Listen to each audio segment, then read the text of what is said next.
অদম্য বাংলাদেশ টি-20 কাপের ফাইনাল ম্যাচে উপস্থিত দর্শকদের মধ্যে রাফায়েল ড্রোর মাধ্যমে একজন ভাগ্যবান দর্শক জিতে নিয়েছেন আকর্ষণীয় এই ইয়ামাহা বাইকটি।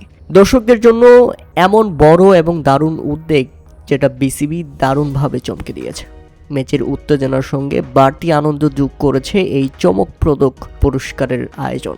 তাই বিসিবিকে একটা ধন্যবাদ দেওয়া যেতেই পারে, কেননা এই প্রথম ভিন্নধর্মী এক আয়োজনের মাধ্যমে দর্শকদেরকে ক্রিকেটমুখী করার জন্য আরেকটি ভিন্নধর্মী পদক্ষেপ নিয়েছে বিসিবি।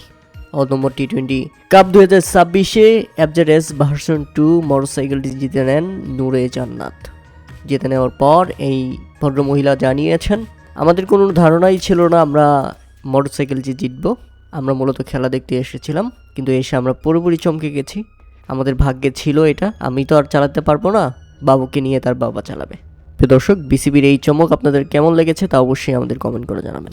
তবে দুর্দান্ত এক ফাইনালের মাধ্যমে শেষ হয়ে গেল অদম্য বাংলাদেশ টি-20 কাপ 2026, যেখানে জিতে গেছে লিটন দাসরা।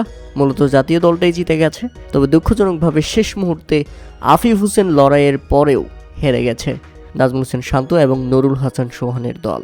তবে এই ম্যাচে ব্যাপক উত্তেজনাপূর্ণ মুহূর্ত সবসময় ছিল এবং বড় স্কোর 200+ স্কোরের একটা লড়াই আমরা দেখতে পেয়েছি।